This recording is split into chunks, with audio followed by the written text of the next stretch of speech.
বাংলা কেন আর ওই কেন্দ্রের দিকে তাকাবে? বাংলার মানুষ তো প্রচুর খুশি, তারা তাদের ভোট দিয়ে তো বুঝিয়ে দিয়েছে, খুব আনন্দে আছে, খুব ভালো আছে। বিহার আর অন্ধ্রপ্রদেশ তো গভর্নমেন্টকে সাপোর্ট করছে, তাকে তো না দিলে তো গভর্নমেন্টই উল্টে যাবে। আমার সাথে যে চলবে তাকে আমি একটু দেখবই। তো এটা সম্পূর্ণ রাজনৈতিক পক্ষপাত দুষ্ট একটা ব্যাপার হয়ে দাঁড়িয়েছে। আরে সোজা বাংলা কথা, আপনাকে যে সাপোর্ট করবে তাকে আপনি দেখবেন, সোজা কথা। বাংলা যেভাবে কেন্দ্রের সঙ্গে যে সম্পর্কটা রাখছে সেটাও কিন্তু বঞ্চনীয় নয়। ওনার কাছে এখন গিভ অ্যান্ড টেক পলিসি, তুমি আমাকে সাপোর্ট করো, আমি তোমাকে সাপোর্ট করবো। মমতাদি এমন কিছু কাজ করে রেখেছেন যার জন্য মোদী সরকার তার প্রতি চিরকালই বিরূপ। দিদি মোদির মধ্যে কোনো তফাৎ নেই, দুটো সেম। মঙ্গলবার বাজেট পেশ করেছেন কেন্দ্রীয় অর্থমন্ত্রী নির্মলা সীতারামন। বিরোধীদের অভিযোগ, এই বাজেট বিহার ও অন্ধ্রপ্রদেশের, যেখানে বিহার ও অন্ধ্রপ্রদেশ পাচ্ছে একাধিক সুবিধা, সেখান থেকে বঞ্চিত হচ্ছে বাংলা। এই বিষয়ে বাংলার সাধারণ মানুষ কি বলছে, আর সেই বিষয়টি আপনাদের সকলের সামনে তুলে ধরবো। এটা তো খুব স্বাভাবিক ব্যাপার, কারণ বিহার আর অন্ধ্রপ্রদেশের জোটের ওপর সরকার দাঁড়িয়ে আছে, এবং ওদের যদি খুশি করতে না পারে তাহলে। আর বাংলা থেকে সবচেয়ে বেশি ধাক্কা খেয়েছে বাংলার মধ্যে ইউপি থেকে। তো ন্যাচুরালি বাংলার অন্তত ইউপি জানি না, কিন্তু বাংলার জন্য করবে না, এটা খুব স্বাভাবিক ব্যাপার, খুব স্বাভাবিক ব্যাপার। তো এই জন্য রাজনৈতিক বা সরকার আছে বা এখানকার জনগণ, তারা এর বিরুদ্ধে নিশ্চয়ই সোচ্চার হবে বা কিছু একটা হবে। বাংলাকে মোদি কোনোদিনই দেবে না। বাংলা বিরোধী শক্তি ওরা। বাংলার মানুষকে ওরা কোনোদিনই গ্রাহ্য করে না। বাংলার মানুষের প্রতি ওদের কোনোদিন দায়বদ্ধতা নেই। আর একটা কথা, বাংলা থেকে যে 12 জন বিজেপির সংসদ নির্বাচিত হয়েছে তাদেরও কিছু করার নেই, কেন তারাও পরিষ্কার এই কাঠের পুতুল হয়ে বসে আছে। ওদের বাংলার মানুষের প্রতি কোনো দায়বদ্ধতা নেই। না, বাংলার মানুষ তো এমনি খুব খুশি, তার দরকার কেন আছে? বাংলা কেন আর ওই কেন্দ্রের দিকে তাকাবে? বাংলার মানুষ তো প্রচুর খুশি, তারা তাদের ভোট দিয়ে তো বুঝিয়ে দিয়েছে, খুব আনন্দে আছে, খুব ভালো আছে। আমার তো মনে হয় না বাংলার জন্য বিশেষ কিছু আর দরকার আছে। বিহার আর অন্ধ্রপ্রদেশ তো গভর্নমেন্টকে সাপোর্ট করছে, তাকে তো না দিলে তো গভর্নমেন্টই উল্টে যাবে। তো ন্যাচারালি তো তাকে দিতে হবে না। আজকে ধরুন বেঙ্গল অপোজিশনে রয়ে গেছে, যে তাকে সাপোর্ট করবে তাকে তো সে তো দেখবে গভর্নমেন্ট, যেই হোক সে, আপনি হলেও তাকে দেখবেন না, এটাই হচ্ছে কথা। বিহার এবং অন্ধ্রপ্রদেশ যদি না সাপোর্ট করতো আজকে গভর্নমেন্ট দাঁড়াতো না। অবভিয়াসলি তাকে সাপোর্ট করবে, তাকে তো প্যাকেজ তো দিতেই হবে না আলাদা করে। যখন একটা সেন্টারের বাজেট হবে, স্বাভাবিকভাবেই তার একটা ইকুয়ালিটি থাকা উচিত। সেটা যদি সত্যিই না থেকে থাকে, কারণ আমি আগেও বলেছি যে আমি বাজেটটা পুরোপুরি পড়িনি, তো ইকুয়ালিটি না থাকলে তো সেই স্টেটের লোক হিসেবে খারাপ তো লাগবে। ওরা যেভাবে ওকে সাপোর্ট করেছে, এখন তো গিভ অ্যান্ড টেক পলিসি শুরু হয়ে গেছে। এইভাবেই তোর রাজনীতিটা চলছে। এটা আশ্চর্য হওয়ার মতো কিছু নয়, তবে বাস্তবে উনি কতখানি করবেন সেই ব্যাপারে সন্দেহ আছে। প্রধানমন্ত্রী হচ্ছে তো উনি ফেকো, প্রতিশ্রুতি দেন, প্রতিশ্রুতি রাখেন না।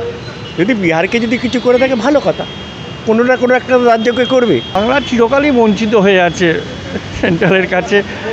মোদি এখনও পর্যন্ত সেইভাবে কিছু করে উঠতে পারেননি বাংলার জন্যে। দেখা যাক, এই জন্যে বাংলারও ক্ষোভ অনেকটা মোদির ওপর আছে।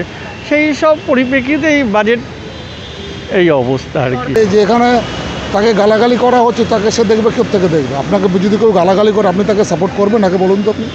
বাংলা যেভাবে কেন্দ্রের সঙ্গে যে সম্পর্কটা রাখছে সেটাও কিন্তু বঞ্চনীয় নয়।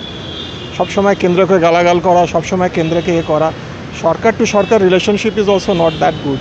বাট কিছু বাজেটে কিছু আমার যেটুকুন দেখা, কিছু সার্টেন ইস্টার্ন রিজনের জন্য হয়েছে, কিছু ভাবনা চিন্তা হয়েছে, এবং তাতে I think Bengal will also gain, maybe because Andhra Pradesh and Bihar that's a compulsion.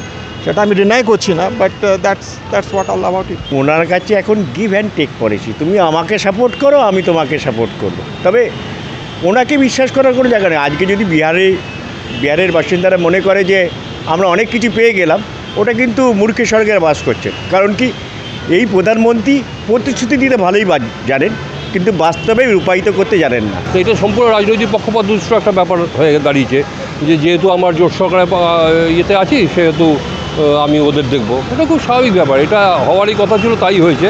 কিন্তু এটার বিরুদ্ধে একটা অবশ্যই আন্দোলন করা উচিত আমার মনে হয়। ওই ঘুরে ফিরে সেই একই কথা না। মমতাদি এমন কিছু কাজ করে রেখেছেন যার জন্য মোদী সরকার তার প্রতি চিরকালই বিরূপ। এই সব কারণেই এইগুলো আর নতুন করে কি বলার আছে। ট্যাগলাইন তো সবারই রয়েছে, সবকা সাথ সব কাবে, সবারই রয়েছে, কিন্তু যে তাকে, আরে সোজা বাংলা কথা, আপনাকে যে সাপোর্ট করবে তাকে আপনি দেখবেন, সোজা কথা। আপনার বাড়িতেও দেখুন না, যে আপনাকে বেশি ভালোবাসে তার দিকে আপনি দেখুন। এই যে গ্যাসের সাবসিডি যাদের দরকার না তারা পাচ্ছে, যারা গরিব তারা পাচ্ছে না, এই নিয়ে এখানে দুর্নীতিটা বেশি।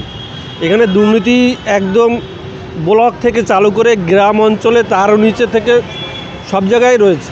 বিএলও অফিসে যাবেন টাকা ছাড়া হচ্ছে না, কলেজে অ্যাডমিশনে যাবেন টাকা ছাড়া হচ্ছে না, ওখানে ইউনিয়ন রয়েছে। এই জন্য এখানে যে রাজনীতি পলিটিক্স, এই পলিটিক্সের জন্য এখানটা এইরকম অবস্থা। দিদিও যা মোদিও তাই।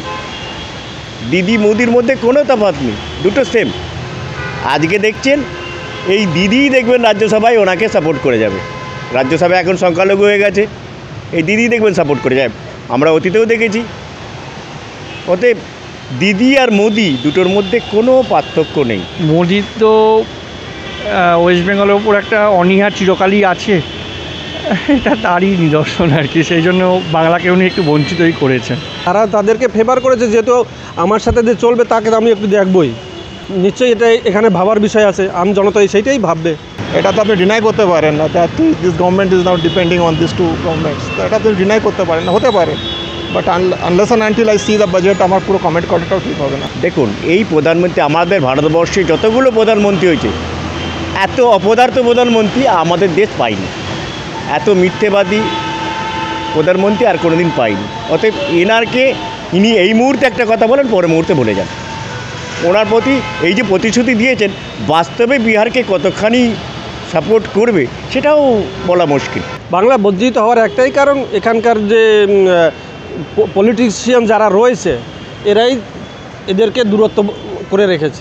তখন ভেবেছিলেন যে আমি বাংলা থেকে এত ভোট পেয়ে যাবো, এত পারবো, আমি ইয়ে পাবো, তো পাইনি। ন্যাচারালি মানে একদম মানে কী বলে প্রতিহিংসার রাজনীতি করেছে। এটা তো খুব স্বাভাবিক ব্যাপার না, এটা তো শহর লোকের কাছে একদম পরিষ্কার হয়ে যাচ্ছে ব্যাপারটা। বাজেট থেকে কেন বাংলা বঞ্চিত হয়েছে এই নিয়ে সাধারণ মানুষের মতামত আপনাদের সকলের সামনে তুলে ধরলাম। এবার এটাই দেখার বিষয়, এই বঞ্চনার পর রাজ্য সরকার কতটা গর্জে ওঠে। আপনারা দেখতে থাকুন দ্য ওয়াল, কারণ খবর এখন এখানেই।